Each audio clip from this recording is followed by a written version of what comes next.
The show starts in 3, 2, 1, go. Good morning, CaneSport. It's the 28th of October, 2025. I'm Gary Ferman, the publisher of CaneSport.com. Joined once again this morning by our managing editor, Matt Shodell, as we discuss the news of the day. Presented today by Caneswear, your ultimate destination for all your Miami Hurricanes merchandise needs.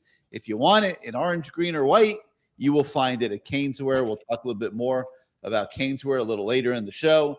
But Matt, I thought we would start today by talking a little bit about Shannon Dawson's press conference yesterday, because it was so interesting. And I know there was a lot of reaction to it.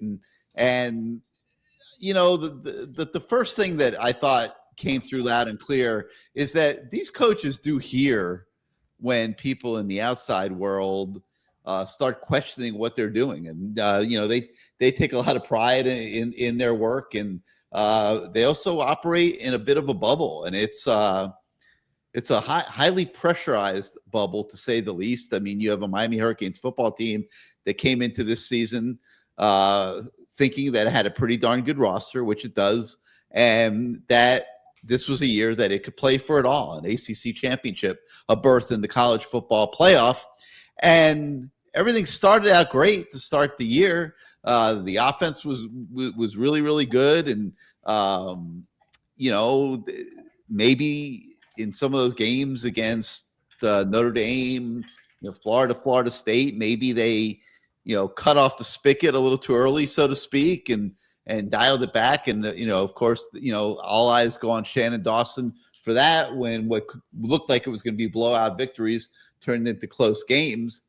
And then they lost the game to Louisville. And that loss and the way it played out with, you know, Carson Beck throwing the interceptions and you know, Miami coming up short, opened up an entire other can of worms and put an even greater microscope on the offense and the offense coordinator. And so he came into the press conference yesterday, and it started out quite normally. And then he was asked by one of the reporters about the running game and you know, the narrative that all of the runs are going up the middle. And I thought what ensued was absolutely great. I know you felt it went off the rails a little bit, but I thought it was great because it gave him an opportunity to explain to everybody what he's thinking and what he's doing. And, you know, people may not like it, or they may like it, they may not like it. But he was able to lay it all out there with a little bit of sarcasm, you know, built into the middle, you know, no argument. But at least now I think there's the fan base has a greater understanding of how Miami is attacking the running game and why so many runs go into the A or B gaps during the course of a ball game. So I thought, Matt, you know, we'll talk about it here for a moment, but for those that didn't get to see it, I clipped a few minutes of it. It's a little long, admittedly, but I clipped it, and I want to play it right now for everybody so that they can understand what we're talking about when we respond to it. Here's Shannon at the press conference. When you say running up the middle, you know, you do understand that when you're in the shotgun, and even when you hand outside zone, it's going to be a B gap run or A gap run like 90-something% of the time with every team across the nation. We do understand that, right?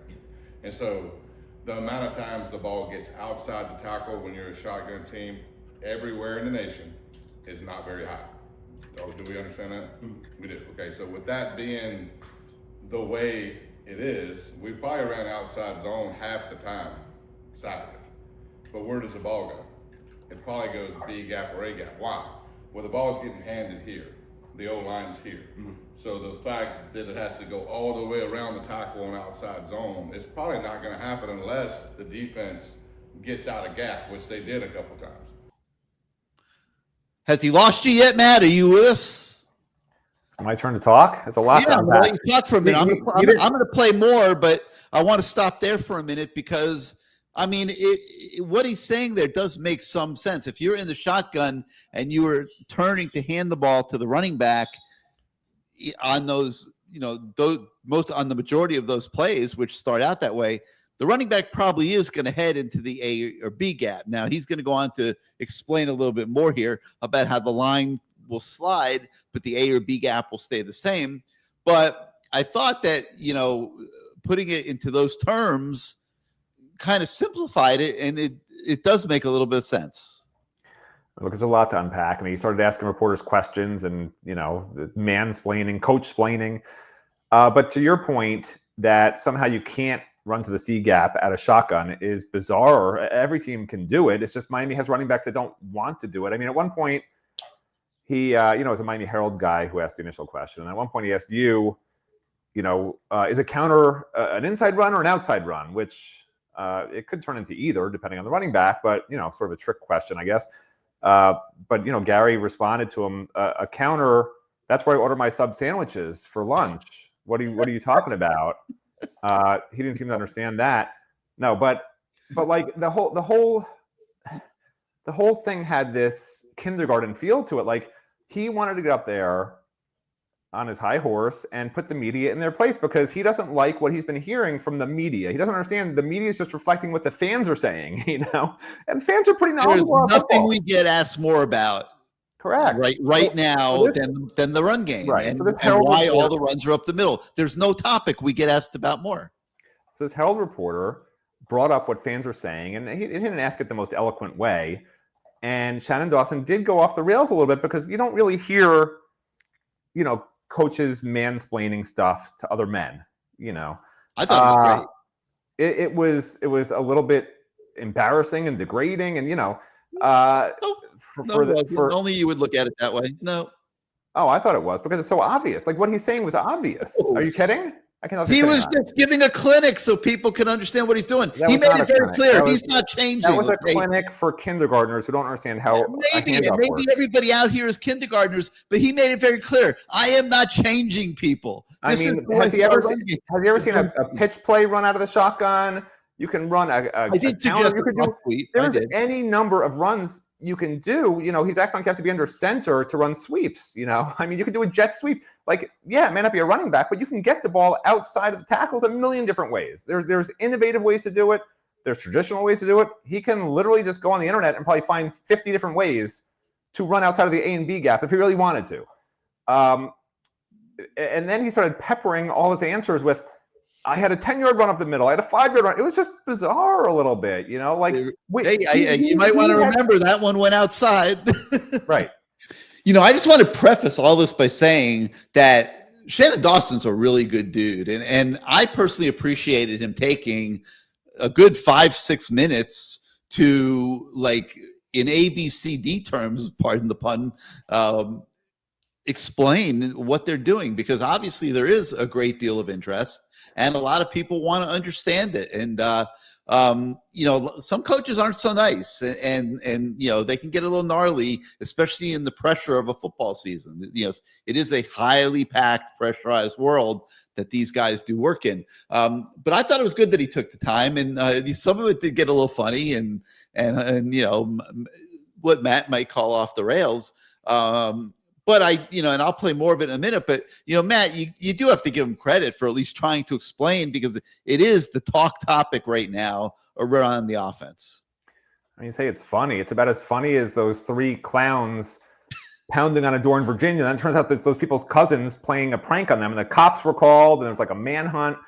That's about how funny this was. I mean, he coach-splained to us, so all reporters explained to him that when you're in a press conference, you're supposed to answer the questions. You're not supposed to be asking the questions to the reporters. That's what was a little weird about this one. You don't see that very often. And he didn't just ask one question. He asked multiple questions. So yeah, I mean, look, he's my new favorite coach. Previously it was Ted Lasso. Ted Lasso has now been supplanted by a better coach. I don't think he can supplant Corey Heatherman. Come on. I said Ted Lasso. I said Ted Lasso is my favorite. Not anymore. Shannon Dawson's my favorite because this was like fiction. What we were watching was like a TV show fiction. I really felt like it was a TV show, and it was like supposed to be funny. Like this was comedy hour. It was just, I've never been to a press conference like that with a coordinator ever, or a head coach, honestly, at all, where he's peppering the media with questions or trying to stump the media. Is an inside runner an outside run or an inside run? Tell me how I can run the ball outside the A and B gaps out of the shotgun. Like, those are the questions he actually asked the media at a press conference after his offense failed miserably for the most part of 2 quarters against one of the worst defenses you'll ever see. Maybe that was his way of deflecting. I don't know how many times he had to see his psychologist has a lot of work to do. Okay. In coaching terms, it's called flipping the field. He obviously has heard the noise, is eating the rat poison. And it's the one thing, like, you don't want your players to do it. And when players see the coaches doing it, it's not great. But you're right, Shannon Dawson's a great guy. He's arguably the best offensive coordinator in the history of college football. You could just ask him, right? Because he's figured out the A and B gap, right? Who else has done that to the extent that Shannon Dawson has in the history of college football? Nobody. He is the master of the A and B gap. There's no doubt about it.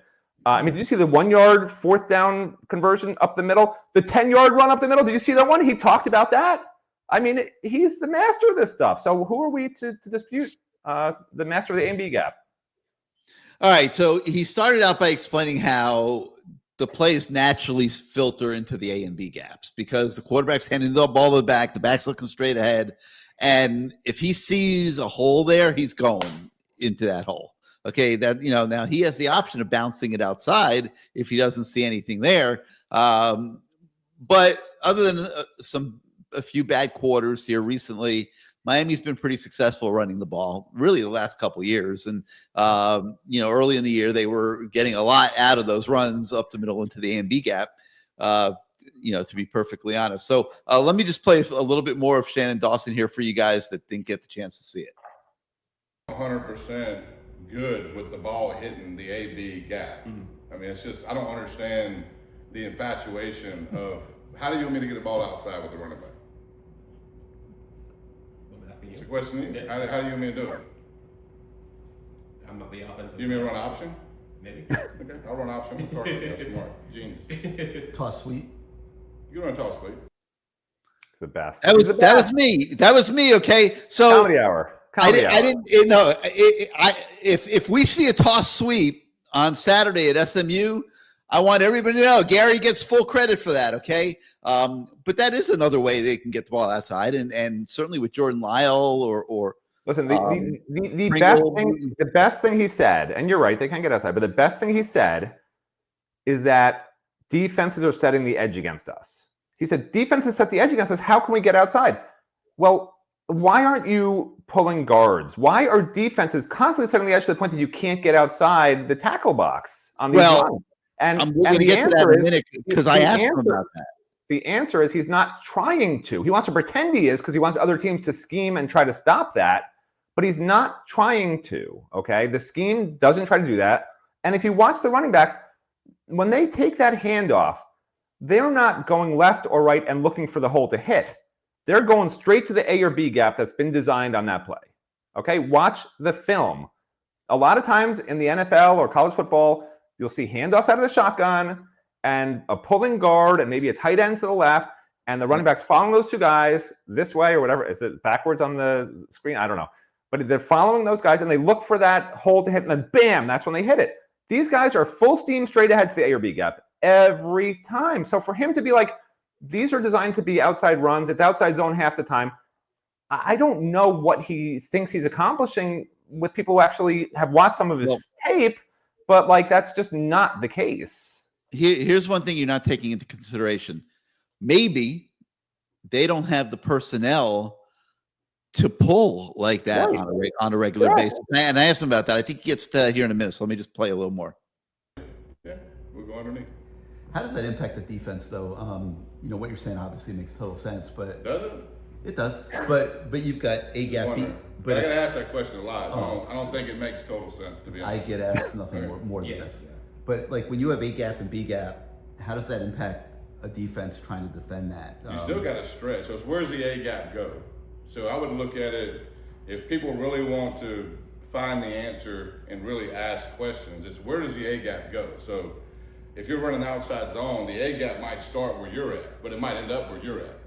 It slides. Does that make sense? Yeah. Because you're blocking, if you run outside zone, then the O-line's moving to the right. And so, yeah, the ball starts right here and the guard starts right here, but the ball might end up where you are, but it's still in the A gap. Does that make sense to you, Matt Shodell? Okay. Yeah, if you're the A gap moves. Yeah, no, I mean you can. I mean, it yeah. does. It does move sometimes. It slides. Yeah, but that's when you're cutting it back, inside, right? If the whole line's moving this way, the running back's moving this way, and then it cuts inside, that's what we're talking about. That's not what we're really seeing on tape. We're seeing guys taking handoffs and going straight to the A or B gap, where the A or B gap is here, not there. They're not moving the center. They're not moving the guards, and then finding the reincorporated A gap. That's just not what we're seeing on film. And I understand the theory of it is that he's not wrong, but it's not really what he's doing. Okay, and you're not wrong either. The personnel it's not the offensive line personnel, and it might be the scheme. Maybe he feels like the guards are a little slow and big, whatever. It's really the running backs, right? Because they don't have Chris Johnson. They don't have, you name it, the speed back. They right? have Gerard Pringle. They have Jordan Lyle now. I said they're not going to use Gerard Pringle. They don't want to, I guess. They might want to start using him a little bit. They feel they don't need the speed to the edge, clearly, because they're running for decent yardage. It's not terrible. It's actually pretty good. It's just boring. And like fans don't like to see it. You can yell out, it's a run up the middle every 3rd and 1 and 4th and 1, and it is. But you know what? They're converting 80%. I'd have to look at it, but 80%. I mean, that's what they are. They're a big 3rd and short and 4th and short, where they just run right up the middle. So like, that's what he should be saying, not asking people questions and trying to be funny and say, I don't understand it either, and whatever. Like, that's what he should be saying, because that's the message. That's the messaging fans want to hear, not him standing up there and coach-splaining to everybody what a run is. What he should be pointing to is the facts, which is we're very successful running through the A and B gap, which they are. Other teams haven't shut it down. If they figure out a way to shut it down, we will be doing more outside zone runs, right? That's how you keep opponents honest, and it's probably the truth. But instead, he's up there insisting it's not true that they run up the middle. Like, opponents aren't going to buy that. If he's trying to do this for opponents to make them think, oh, we got to cover the whole field on run plays, they're not going to buy that, So what you're saying is you want to be a speechwriter. You want to be Shannon Dawson's speechwriter. You want to tell him what he's supposed to say. Well, I don't think anybody gave him any advice what to say today. He came in on his own idea. Better. Something annoyed him. Clearly, something annoyed him tremendously, probably right before he got out there. My guess is Mario said, we're only doing an A and B gap again this week, coach. And then Shannon got out there, and this is what we got, No, I'm kidding. But clearly, this is what they do. This is who they are. This is what they've been. Just acknowledge it. Like, to pretend he's not doing what he's doing is insane. I don't understand it. It's like you think you're having Captain Crunch for breakfast, but you're having frickin' Cheerios with no sugar on it. I want my Captain Crunch, and I'll tell you I want my Captain Crunch. I don't care about my diabetes. I don't have. All right. Let me just play a little bit more Shannon Dawson. Does that make sense? Mm-hmm. And so, but it's moved 6 or 7 yards that way. And so to me, I don't obsess about that nearly as much as y'all do or our fans do. I don't, because ultimately I understand that, like, when you hand the ball off from the shotgun, most of the time it's going to end up in the A or B gap. It don't matter what run scheme you run. We ran pin and pull 6 times Saturday. It could get outside, but how many times did it? It didn't, because it became a B gap run, because defenses most of the time are going to set the edge to the defense unless they mess up. They messed up a couple times and it spit outside and we got a game. Most times it's going to hit in the A or B gap. It doesn't matter what the run game scheme is. Counter is going to hit outside sometimes when they wrong shoulder it and the linebacker doesn't fit right. Is that an inside run or an outside run? I'm asking you. Probably in the eye of the hole. He wasn't asking me, for the record. An inside run, right? But it ends up outside sometimes when the defense misfits it. You know what I mean? And so it has everything to do with how the defense fits it. Does that make sense? Mm-hmm. And so you can run outside zone 15 times, which we probably ran it 10 or so times in the game Saturday. It hit outside 1 time. It hit in the B gap most times. It hit in the A gap a handful of times. Like duo, you can run duo 10 times. It's probably going to hit in the A gap 6 of those times. It's probably going to spit to the B gap or backside B gap a handful of times. And there's going to be a couple of times where it falls off the table because they misfit it. You know what I mean? So where the ball hits, I can't. The defense dictates that a lot by how they fit, and we use a lot of things to spit the ball on the edge, which creates edges to defenses. Right? To me, that's our stretch game, is getting the ball in the flats, which we do approximately 8 to 10 times a game.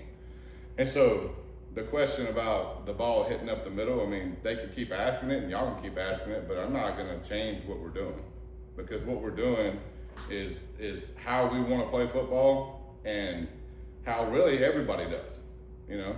And so it's not much different than that, unless you're a quarterback run game team and you run power read or you run option, which we don't run that. I don't run those plays because our quarterbacks are pocket guys, they're throwers. We choose to play offense a different way. Now, if we switched our whole scheme to that, then we could run all those things that you see some people run that have quarterback run game people, but we're not that person. How much does personnel on the offensive line dictate scheme? You know, obviously if linemen no doubt. can move or can't move will determine how much. We're big up front, and so we move people up front. And so the majority of what we do is inside zone run game, right? Some type of inside zone run game. Now, we do run outside zone, you know, probably half the time. It just depends on the game, it depends on the structure of the other team's defense. I'm not just gonna run plays and take negative plays either, right? It has to be fit within the game plan and the scheme. Can I start? Can I just start? Because I saw you getting antsy there, but the point is that, and he's not going to go into detail on this for obvious reasons, but you know, they're also looking at their personnel on the offensive line, and you know, maybe Matthew McCoy and Inez Cooper don't function as well as pulling guards as they do as straight ahead blockers, you know, and that might dictate. The fans are all over, you know, Brockmeyer because he had a bad fourth down play the other day. But, you know, he's been fairly decent for most of the year and is graded out okay. And he got blown up on that one fourth down play.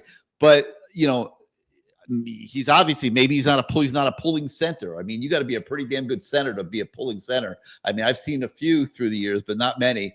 You know, on that particular play that everybody's on Brockmeyer about, like, they brought in a defensive tackle who clearly was probably their strongest player, and his whole point of being on the field was to blow up the center and try to stop that running play, which he did. But you know, anyway, Matt, you know, listen, I thought Shannon went into considerable detail considering he's in the middle of game planning for SMU this week.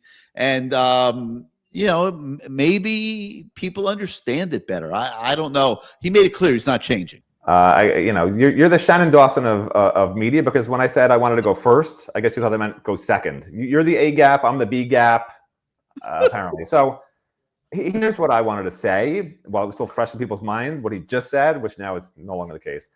He started off that clip talking about how the inside, you know, the inside runs, constant inside runs. He says, I don't obsess about it. That's his quote. I don't obsess about it. Just a note for viewers, anyone who says they don't obsess about something, it means they are obsessing about it. Just general knowledge out there, okay? And then he went on, and this is my favorite part of the whole press conference that he gave yesterday, okay? This is literally word for word, 2 sentences back to back. The majority is inside run game. He said that's what he said about his offense. He said the majority is inside run game, inside zone run game, which means most of their runs are inside. That's what majority means. Next sentence. We run outside zone half the time. Mathematically, that's impossible.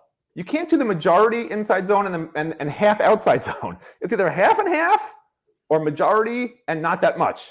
So which one is it? I'm going with what he said first. He made a mistake and he said the majority is inside zone run. And then he realized for the next sentence, oh, wait a minute, I've already been telling them how I don't do that. So now it became half and half. You know, it's unbelievable how it's absurdism at its best. And I don't know if he's doing it again because he's upset that people are questioning his. He's clearly had enough. Or if, you know, or maybe it's gamesmanship for opponents, you know, to go a little off the rails. No. And he's had enough. He's talked with the media, you know. But some of the best coaches, listen, some of the best coaches have had crazy press conferences, right? And this was not crazy. It really wasn't crazy, but it was different, right? Like the Mike Leaches of the world, right? You go on and on. Like there are coaches who are brilliant, who just have weird interviews with people. Like sometimes that's the brilliance. Like to be brilliant, you have to be a little bit off socially, or the way you speak, it has to be different.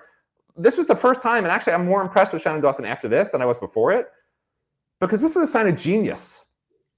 Anybody who's outside the norm by that much doing a press conference generally winds up either being amazing or terrible. And I don't think he's terrible. So that means he's amazing. I mean, I feel for him a little bit, though, because, I mean, his quarterback has been a little erratic lately, and I think that's impacting how he's calling the game. And, Miami's going to need to score some more points down the road. And if they, I don't see them being able to survive the entire season playing offense the way they are right now. We're going to find out. I mean, he's obviously reached a breaking point of some kind. It's not a psychotic break, but it's a football break. When you see a coach act like that, something might change. Something might change, because when he's acting like that different than what we've seen for the period of time he's been here, and honestly coaching period, something maybe is going to be different now, because that was not the same old Shannon Dawson standing in front of us. I think he's I'm really curious to see I'm very curious to see if he dials up some other stuff and then next week gets up in front of us and says, "Told you so. Look at all the pitches and option plays I ran.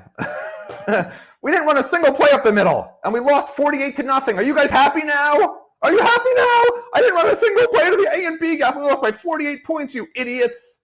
That's what I want to say next week. I don't want him to lose, but you get my point. All right, there's a couple other things we need to talk about this morning, but first let's hear from our friends at CaneSport. Welcome to CaneSport. New store, new items, same great experience.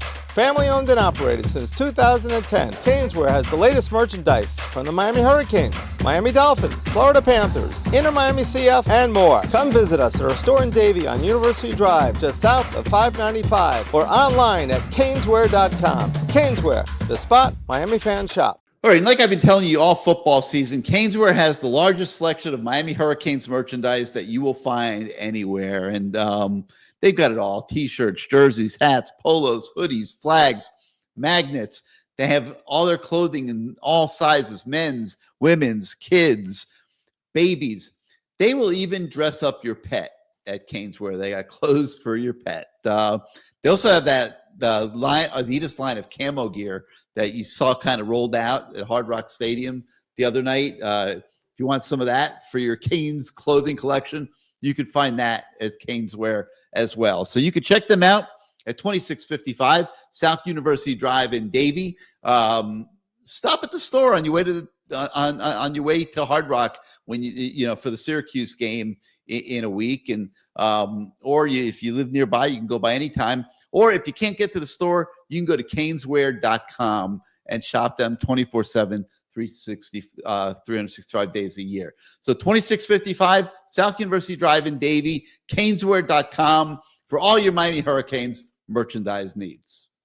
All right, Corey Heatherman also spoke yesterday, and he's got a challenge in front of him.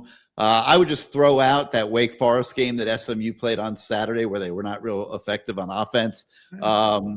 I would think that there's a reasonable chance that Rhett Lashley will have a much better game plan and a much more focused offensive team. Yeah. You know what the best part of that press conference was? Saturday. Yeah, what? No doubt. What was the best part of that one? I had to interrupt because Corey Heatherman was boring as hell. But the one thing he said that I loved was how Rhett Lashley, and I don't know if he was saying this as a dig to, because he's been reading about the Shannon Dawson stuff, but he literally said that, and you could watch it, but he said Rhett Lashley changes his scheme for every single opponent and creates plays for every single opponent. Like, he said that. And that's the one thing Miami fans keep saying Shannon Dawson never does. Like, it was great. I mean, it's kind of funny. After Shannon Dawson was berating us, this other guy comes up and is like, their offense coordinator does new stuff every game. It's hard to prepare for, and that's exactly what Miami fans are saying Shannon Dawson doesn't do. And Shannon Dawson's up there saying, I'm not doing anything different. I'm doing the same stuff. And the coordinator's like, he's really hard to prepare for because he never does the same stuff. Like, you can't make this up. Like, this is why I was like, this is a TV show. This can't be real life. I was enjoying it thoroughly. we know how difficult Lashley can be because he was here.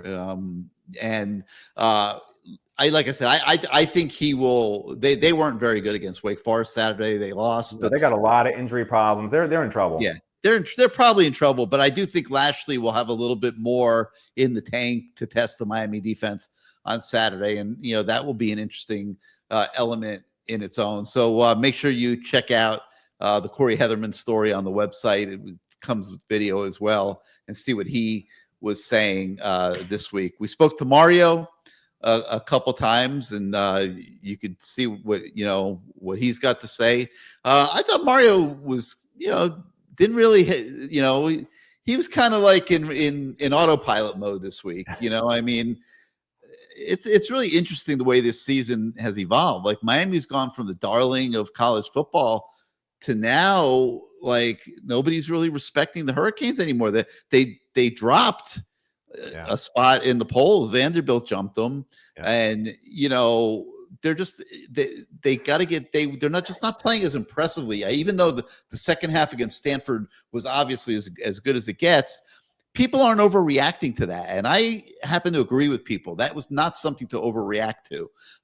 In fact, in my column after the game, I said, that might have been a little bit of a trap because Miami is going to have to play better as this season goes on if it is going to reach its destination. The Canes might win out and still not make it to Charlotte for the ACC title game. And one of the things on the website this morning is we have a debate amongst our staff on how important it is to make the ACC title game. Matt, we talked about it yesterday. Yeah, we talked a little bit about it yesterday. Matt doesn't think it's so important. I think it's very important. I mean, I think if you're playing, you got to be playing for something, and it can't just be to be the one team at the end of the year that's happy, because even the teams that make the playoff, everybody's going to lose. Okay, the only way you can win something in a season is to win your conference, unless you win that final game. And I just think it's important for this football program to accomplish something. And Miami's never won the ACC title, but you guys can check that out on the website today. We have a really spirited, good debate on that subject. Today is going to be Basketball Media Day, so we'll have a bunch of basketball coming your way. So exciting! Not just today, because we're not going to hit you with it all at one time. We know that's not, what everybody wants is to be hit with, And we have no more viewers, Gary. We can just we can go about our day now. Everyone left. You mentioned basketball is over. Let's go. No, but this is going to be an interesting basketball season. It is. You have a new coach coming in. And they're getting some respect. Listen, being picked 8th in the preseason in the ACC by ACC voters. With ACC all new media. players having never played together, it's not bad. That's actually showing some respect. Well, and that that's means top 4 finish. anybody That means top 4 finish. That's before anybody has seen this team. Correct. I mean, I'm telling you, I've been out there a couple times now, and this team is going to surprise people. They have size. They have athleticism. All right. You said that last year, too. Let's just wait and see. Don't get excited. Well, they could shoot the basketball. I believe they are going to be way better than people think, but we'll see. Right. I don't want to get too crazy about it. Like Matt said, I've bought that before, and it didn't work out so well. But anyway, so we'll give you a little basketball today, and then we'll sprinkle some more in here as the week goes forward. What else? We have CaneSport Live tonight at 8:00. So make sure. Oh, Greg, if you're listening, CaneSport Live is canceled this weekend, Greg. Sorry, this week. Sorry, Greg. It's not going to be on tonight. Everyone else can tune in. Yeah, so make sure you join us tonight at 8. We promise that Shannon Dawson will not be the only thing that we talk about on CaneSport Live tonight, so you've got that to look forward to. We've got our Canes in the NFL feature on the site today, so check out what all the pro Canes are doing. And, of course, we have our usual assortment of recruiting coverage. But that's going to do it for today for Good Morning CaneSport. I thank you so much for starting out your morning with us. For Matt Shodell, I'm Gary Ferman. We'll see you next time, everybody.